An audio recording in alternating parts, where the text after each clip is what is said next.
Cool. Sam, are you good? Oh, yes, I'm good. Sam's good. Sam's always Dude, good. I'm Sam's great. I'm doing done. great. And so are you, watching or listening to this here Monday Motion Show, the show where we talk about motion, design, and sometimes other things. That was Joined today by... that was so smooth. I know. It was so great. Wasn't Yeah. it? My transition to our sponsor. No, I'm kidding. Our segue. I'm Austin Bowens, and I am joined by my co-hosts today, Jackson Redford and Sam Esanusi. So anyway, what you guys thinking about? What's on your brains? Man, that was good. I'm thinking about how this is just gonna absolutely blow up, and we're gonna be the next Joe Rogans. Oh, sure. dude, I have a next tattoo podcast on my inner leaders. thigh about I am Joe Rogan reincarnated, and so it hasn't made sense up until this point. But I'm glad we're finally getting somewhere. You know? I too have a Joe Rogan tattoo, but I can't really tell you Really? about it on this podcast. Oh No, my you can't show god! that. Oh. Wow, that's so unfortunate. That's for the Monday Motion Show after hours or something. You know, that'd be good. I like that. Oh man. Well, okay. I actually do have something interesting I want to talk about today, and It's about time. I know. It's the point. I finally have something interesting to bring to the team. So, as any of you little people who've been following me on social media knows, I've been trying to do some more animation and stuff lately, just to impress my fellow animators at Revi. And I've run into something pretty interesting. I really thought I would find a very specific way to finish projects. Like if I just do this and then do this, I will go from cool idea to, hey, thing I can post on social media. And I've realized that is not the case whatsoever. My process is wildly different from time to time, and I don't know how to wrangle it in or if I even need to. I don't know. Have you guys run into things like this in your creative process? Sam, have you?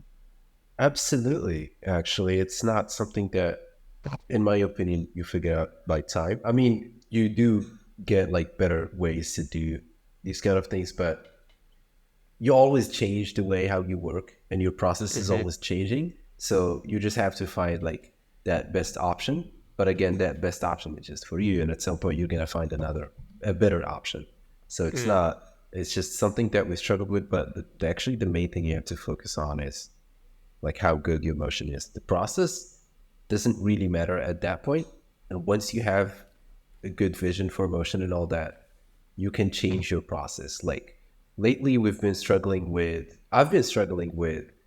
I think about the details way too much, and everyone at the team notices that, and they're like, "Hey, Sam, stop thinking about making complicated rigs for some things. You should just start animating." And I think that's a really big advice. If you're that kind of person, I think it's a good idea to just, if you feel like so, because the way how animators work is that they would hear an idea and they would be like, "Okay, this is how I'm gonna do it." The way how my brain works is that I'm gonna have that first idea, but then I'm gonna overcomplicate it and be like, wait, what if I do this rig? It's gonna make it easier in the long run. But instead, just do the same advice everyone gave me review, which is if you have an idea, just go and do it. Don't overcomplicate it, and that's gonna make the process a lot easier and more simple. And being not more organized as well is a big plus, because especially if it's a big thing and you're not organized, it's going to get messed up in the long run. I like to think of the process like training wheels, kind of, where for a certain type of person, it is and actually a lot of creatives, I think, it is very difficult to take yourself from point A to point B on a creative journey. And especially like the people who just have like mounds and mounds of projects that have never gotten finished or those sorts of things. It can be a very useful tool having a strict process and saying, I do this step. Oh, then I do this step. Okay, cool. Yeah, I'm doing this one now. That's great. Like the road is already paved ahead. But I think at a certain point, just like with riding a bike, it's useful to be able to take the training wheels off so you can have more freedom and control with your movement and what you're doing. And I'm not just saying from a motion design perspective, even though that does work there. I think it's just incredibly helpful to be able to understand sort of what your guardrails are on the road that you're biking on, as opposed to needing the guardrails on your person, I guess. Like for me, I understand what point A is and what point B is. Point A is nothing, like having nothing and having to figure shit out. And point B is doing this thing I want to do. And I have now a bunch of different tools from a bunch of different processes that I can mash together and make whatever process works for that. But I don't have to lay it out nearly as far as I thought I would, because I know that I can cling to the guardrail if I need to, you know. I have those tools already. This is something actually I've realized about myself, and I can explain how my process works with this, and then I'm curious to hear your guys's.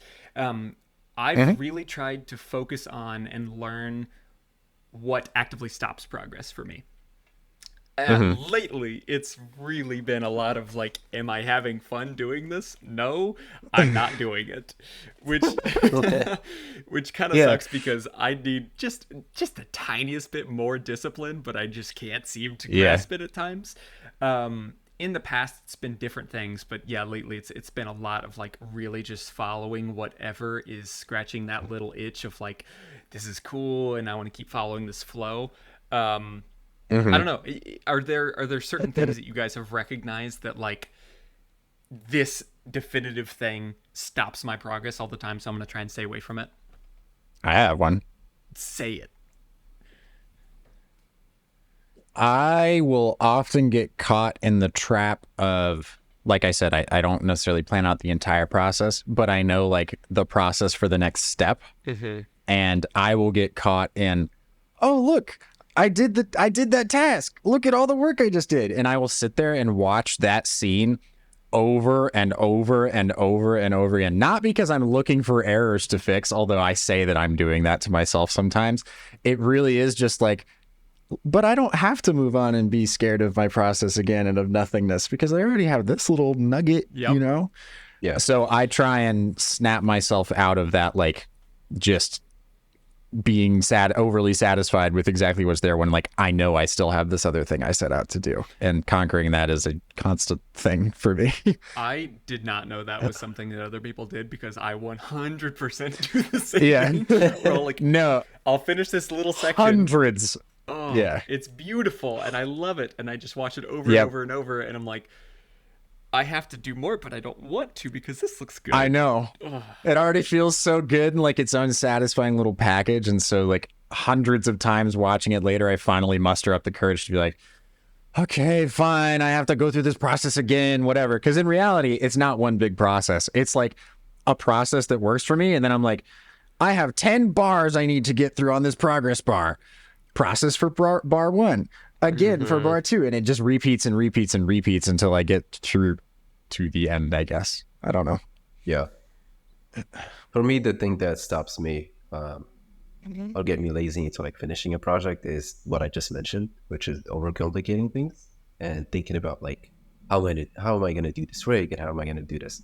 But other than that, just one thing is that you like you mentioned, you have to stay disciplined with something. If you want to get something done, you have to finish it. And a good way to think of this is that you can choose to put as little pressure as possible on you, in a way where you can you would rather finish that animation in 6 months rather than not finish it at all. So if you want to, like for example, I've done an animation with an amazing designer as a collaborative thing, and that was some time ago. It was my first collaboration, and it took us like 7 months to get it done, and it was like a minute, but we wanted to do that perfection. And I know if I went back in time and told my old self this advice to not overcomplicate things, we're probably gonna have to we would have got it done in a similar level but faster. But we did follow this rule of like, let's not put as much pressure on us, both of us, because we were busy with other stuff. So instead of not finishing the project in the middle of it, let's just finish it, but then take a really long time. So it's just something I go with. But of course, don't follow this rule all the time, because you don't want to be the type of person who would always spend months to finish something. So this is just something to start with, or like when you're very early in your career and you just like, you don't have like you have enough motivation, but you have a lot of imposter syndrome and all that. You're always going to have imposter syndrome, which is cool. But it's good to be warned.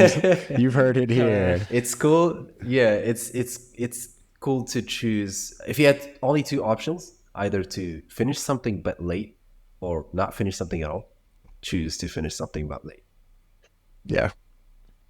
I think all three things that we said, though, it is important to note, especially for yours, Jackson, don't take that as advice to just not do any of those things, because Jackson, yours especially, of just following that whimsy and excitement is oftentimes for me the only way to get through projects at certain points where like if I am not feeling it and I need to just like take a sec to play a game or something or watch a YouTube video, then like I have found that in the past couple of years of just giving into that versus trying so hard to fight it and like be stuck in my like 8 hours of working on this thing or whatever, I have made things infinitely better whenever I have just given myself that time, because it gives me the space to think about the problem. Like oftentimes what I'll do now, if I really feel stuck on a scene or something, especially in the ideation phase, I will just let it sit for like a day. And then I make it a point to where if I'm like in the car or walking somewhere, when I'm not doing anything, when my brain is just like empty space, I just try and think through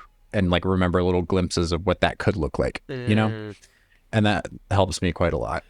Yeah, I think I told myself that if I just continue following that whimsy, that I'm never really going to do anything complicated enough to like actually push myself.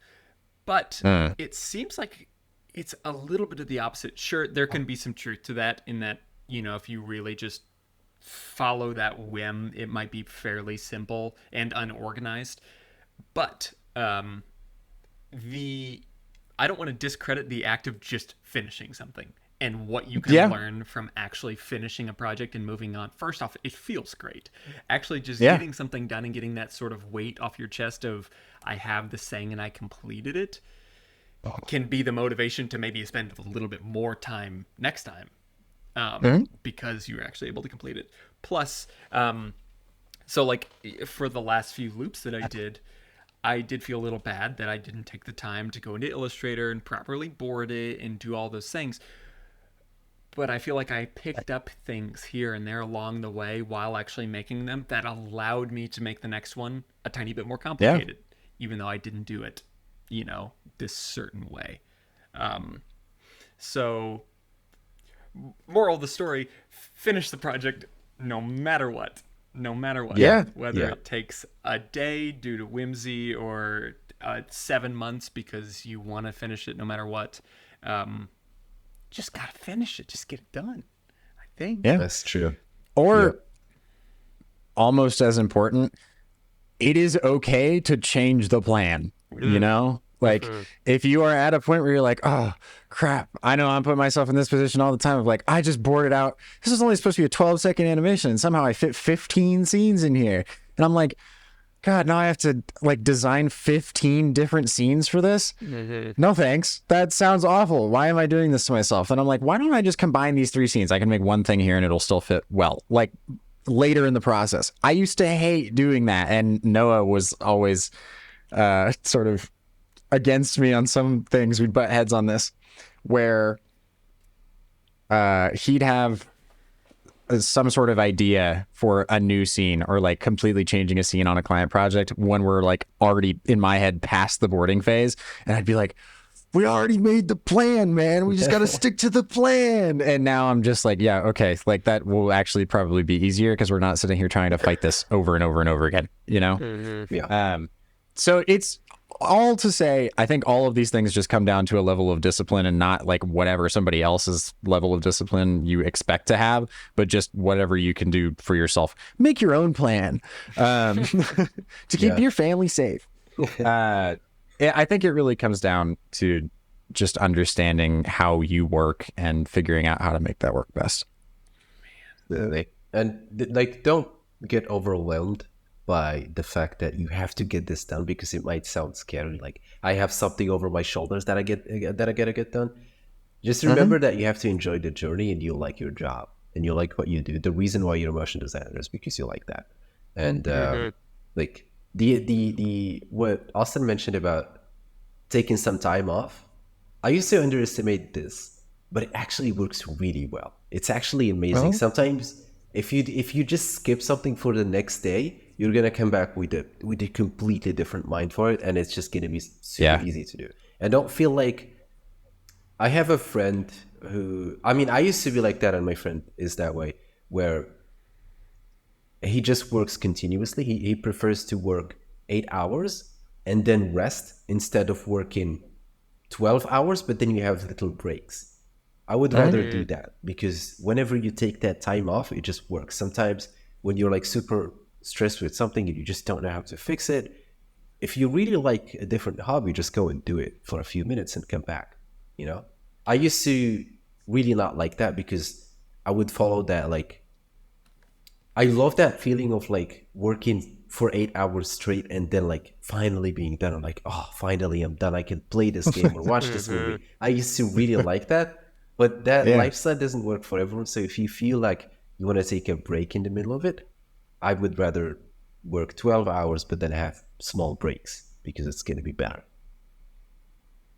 So you Joe Schmo out there who's sitting trying to figure out a project. Hey, it's me, Joe. Yeah. Hey, Mr. Schmo. What's up, Joe? Reporting. I'm talking to you. Hey. Oh, cool. Listen here. This is coming from experts. Question mark? Sure. I'll add a couple of asterisks on that, but yeah, sure, why not? Yeah. There's no one right way to do it, and like even people, I don't know. Like it's funny saying this, being in this position now, but I remember looking at people thinking like, oh wow, those animators must have it all together. But man, it's something that you're always trying to figure out, and also kind of fluctuating and changing your process of getting things done. But man, getting things done just feels good. So just do it. Follow that fun. Follow that process, whatever it might be. You hear me, Joe Schmo? I hope you're listening, man. I really hear that. You really spoke to my heart, Jackson. As Mr. Schmo, first name Joe, last name Schmo, I really resonated with what you said. And to sum it up, I think some wise person must have told me this at some point. Must be me. That something that exists is a lot better than the perfect thing necessarily. I don't know who told me that. His name is probably like Schmosen or something, but Schmosen. I don't know. Yeah, maybe we're related. I don't. Weird. No one really knows. But yeah, I don't know. Who's to say? People honestly would like pay me to give talks on this kind of advice if I just let them. Speaking of giving talks, yeah, I'm so good at hey, this. Joe Schmo here. That was so good. I love that. This. Austin, yeah, you got to give a speech in LA not too long ago. I did do that. I went to good old California, where I'm actually from, despite growing up in Texas. So weird, like homeland vibes, but I've never actually been to LA. I was more of like a NorCal boy. So you know how they speak there in NorCal, NorCal boy. Sure. Okay, that's what they say. Yeah, I got to give a talk. I was invited out by State Design to give a 30-minute speech about whatever I wanted at a small conference called R&D. It was very cool. There were freelancers there, but there were also studio owners, as well as just folks that make budgetary decisions at larger companies about who to hire for marketing. So that was an interesting perspective with the things I was talking about, essentially like talking to clients as well.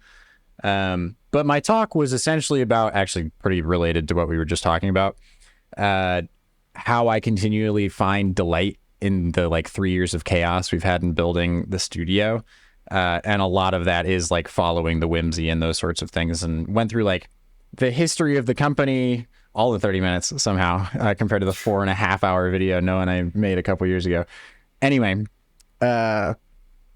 it went super well. It was great. People had a fun time. I do think, well, okay. First of all, I was horrified in my hotel room before the speech. Okay, the talk was happening at the hotel in this like not ballroom, but it was like some exhibition hall type thing. And we were staying at the same hotel. So my girlfriend and I are up there, and I'm just like trying to get ready for the talk or whatever. We did this interview beforehand. So I'm like, okay, I'm good. I got this, whatever. And then it comes time to actually have to like go down and do my sound check. And I'm like, oh my God, this is horrifying. Like the just waves of nerves just kept going over me. It was horrible. Like I stood down there, did my sound check, whatever. But then there was like an hour of networking before the actual talk was going to happen. And so I tried to stand there, and I was ready to start talking to people, whatever. And then it just like white as a ghost. Like I thought I was going to pass out. Like I could not just stand there. I had so many nerves. I had to like, I don't know. I just had to go somewhere. So we went back up to the room. I'm just sitting there. And I just cannot, like, normally, as much as Noah doesn't like this about me sometimes, it can be helpful for me to be able to just turn on like robot Austin mode and be able to like push aside the feelings and emotions and whatever and just be like, we just got to get shit done. Normally I can do that on a Switch. It's no big deal. I could not quell emotional me that day. It was a fucking journey. Let me tell you what. I mean, I have never had 45 minutes go by so fast in my life. Like the time I had between like going back up there and when I had to be back down there, like that. And the only thing that helped, funny enough, I had rehearsed the speech plenty of times. I talked in front of this computer and I recorded myself and like held my little microphone to simulate the one I'd have there. Like I really got into it. Okay. But I'm sitting there and like, I'm breathing super heavy. Like I feel so sick. Like I have not felt that sick in so long. And then I just get up and I just start reciting the lines and like doing, like moving my hands around and whatever. And I could actively feel it. I felt like a thermometer. Okay. Like I could feel the like nerves actually, like it felt like somebody was like scanning me or something. Just like washing away. But then I'd like forget a line because I didn't have my presentation slides because they were downstairs on my laptop in the area where I was going to present. And so I'd forget a line and then thermometer starts coming back up. And so then I'd remember another part and I'd talk through it again and they keep going down, whatever. But this is the first time I'd ever spoken to a group of that size. Okay. In school, I might have spoken to a group of like 40 people at one point. Okay. But this was not me standing up on a stage with lights in my face and a bunch of people in an audience sitting. This was me standing like right here with 100 people right there, just standing there listening to me talk. And like, I was happy about the talk. Like I was really excited about it, but I just had to like beat up old high school little baby introvert me for an hour and just be like, all right, I got to do it. So I go down there 5 minutes beforehand and they do a little intro for me or whatever. And I'm still sitting there like I'm feeling the nerves, whatever. But then I pick up the mic and off to the races. It was like I blacked out and it was done. It went great. I like was looking around the room. I was seeing good reactions from people and it was fantastic. Afterwards, I had a line of like 4 or 5 people already coming up wanting to talk to me and ask me questions and stuff. It felt great.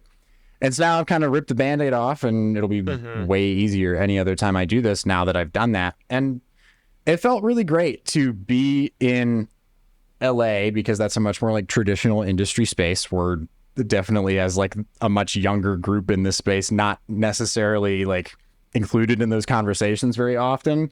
And so to be able to come in with our whack ass perspectives and weird like ideologies about ways to run the business with people who are like pitching against each other and have these very like strict formal ways that they're doing business out there and like how the show business is run was really fun to just be able to be like, hey guys, have you heard about it this way potentially? And then getting their different perspectives and stuff. Cause a lot of them have been in the industry a long time. Like there were people there who had been in motion design for 25 years, which is insane to me because 1, I wasn't even born then. But 2, it was just strange because like this industry changes so much like every 4 years or so, you know, if not sooner. And so seeing like the compounding effects of like if somebody came up during like early 2000s and how that affects their view on the business today. And if they came in 2010s or whatever and what that looks like was just interesting talking with all these different groups of people. But it was great. And I look forward to doing more. Hopefully we got footage of the talk and stuff. So hopefully that'll be up at some point. I'm trying to get Noah and Msetti to give me their G-dang footage. I'll just record it myself next time. Come on, guys. Come on. Come on. So this is definitely not the last time we're going to hear Austin Bowens speaking in a public setting. I I hope not. I really enjoyed it. It's a real different thing. You know, like you see the followers and views on social and whatever. And when we had all that blow up, it was like it's just so easy to watch the numbers tick up or whatever. And so one of the things that some people were saying after the talk, I told them how nervous I was beforehand. And I was like, dude, I was just up in my hotel room freaking out. And they were like, this is like 100 people. You have like 36,000 followers on Instagram. Like, why does this freak you out? And I was like, I don't know. It just does, you know? Like, we came into this space as a studio during COVID. There were never any events or anything that we went to. We never met any clients in person or anything like that. And so it's always had this weird barrier of like kind of just online internet hobby thing, you know? Like, it doesn't connect with that part of the brain biologically all that much. But then you get into a room full of people that also have these interests, and suddenly it's very real, like, all these other people care about this shit? What the hell? That's weird, you know? Like, that feels strange. And so 100 people felt like 1,000,000 to me that day. But now it feels good. It feels good. Plus, I'm glad I did it. I mean, and huge thanks to State for having me out. It was phenomenal. Appreciate them.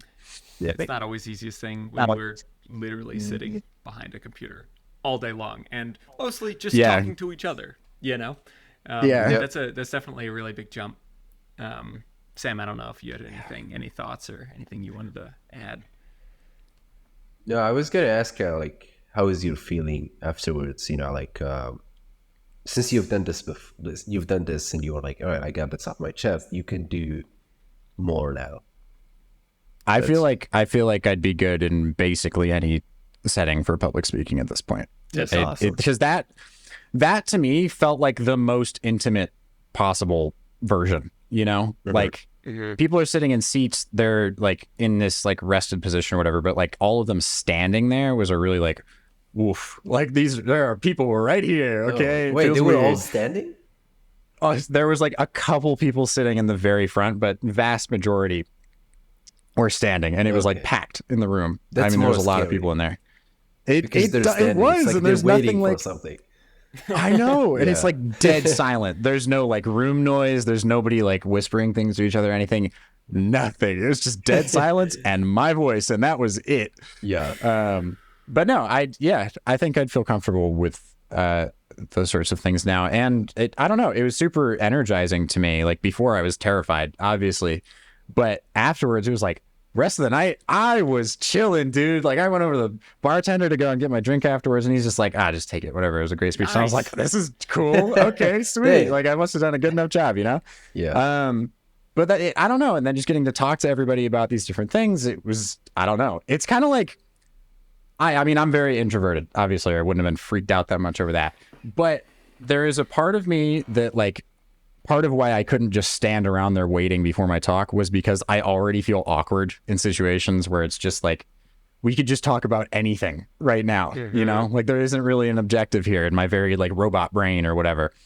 But this is kind of like the best way for me to have a party because, and I swear it's not just like a self-aggrandizing thing or whatever, but like, I just set the topic for what I'm just going to be talking about with people for the rest of the night. This is great. Like, I don't have any sort of, like, I don't know. Sometimes like a weird thing comes out of nowhere, but yeah, I like already can like tune my brain into what conversation generally I'll be having, you know? Oh man. Instead of having to like jump back and forth between a bunch of different things. I'm totally making myself sound like a robot right now. And I swear I was not thinking this analytically throughout that whole night. Yeah.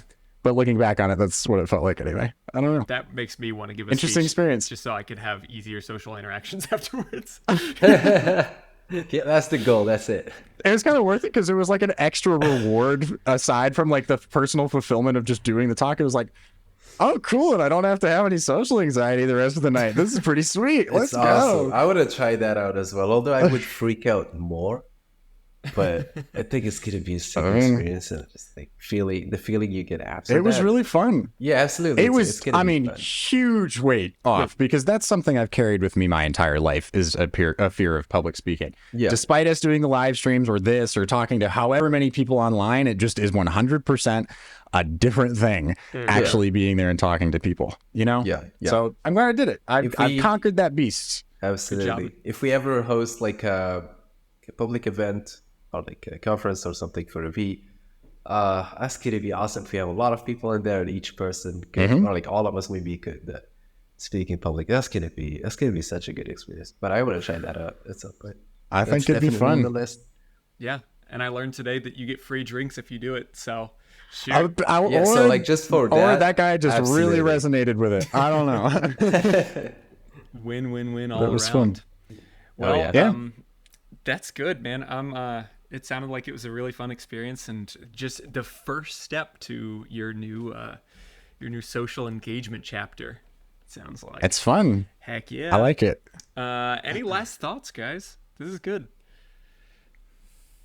I don't think so. Boy. I have one My question. thoughts head empty. Any What jokes? advice? Question. No jokes. Sorry, man. Just serious. We don't Oh, joke. no jokes. Okay. What advice would you give to someone who is going to be in the same position as you were in the future? So if you had to, Oh, like as a speaker? yeah. So since you've done this before, what is something that you could have done better that you want to tell someone? I could have practiced even more. It went fine. I didn't like forget anything and I had some notes, so it's no big deal. But that would have just made me that much more comfortable in that position. Also, do what you got to do, because I was sitting there for a second restricting myself, being like, oh, I have to be here for this first like hour of networking. It's like I'm the speaker here. I have to do this. But at the point where I decided like, no, this is what I need to do. Like if I hadn't done that, I might have just been passed out on the floor by the time the talk came around anyway. So whatever. I don't know. Just like listen to your instincts a little bit on that sort of stuff. And aside from that, don't take it too seriously, because every single person that came up to me afterwards was nothing but positive. And even the people I thought would have been more critical of what I had to say, still super, super positive. And it was just great interactions with everybody. And I mean, that was such a broad audience of people that the fact that I felt that comfortable with each group really said something, you know? And I think it was a good like litmus test for just like, it's not that deep. I tried a couple times to think through like when we were at conferences earlier in the year and I knew I was going to be speaking at that point. I was trying to remember how I felt as an audience member for each talk. One, so that I could tailor my talk to be like, oh, I wish I had more of that or whatever. But I also remember even for the talks that like I thought were not fantastic, I still didn't have any like ill will towards the speaker or any of the things that you'd be worried about as like, so if you're nervous about a public speaking or engagement or something, because you're thinking things like, judgment, whatever, like it's hard to get past this thing or whatever. It's just not that deep. Like everybody else is very much in the same position that you would be also watching that talk. It's fine. It's not a huge deal. Although if it is bad enough, people will throw tomatoes at you. That's just See, part but of it. And shoes. I brought my own tomatoes, so I was chilling. You could fire He was back at prepared. them. Exactly. Okay. I was ready to retaliate at a moment's notice. Yeah, so think about that next time. That's why I mentioned it's important to have a giant tomato in your desk all the time. Yeah. That And sounds on about that right. note, that's a great way to call this episode of Monday Motion Show. Austin, take us out. Take us out. Thanks for hanging. Thanks for hanging here on this here Monday Motion Show with me, as well as my co-host Jackson Redford and Sam Esanusi. We'll see y'all next Monday. Peace. Peace. Goodbye. Breakfast or whatever.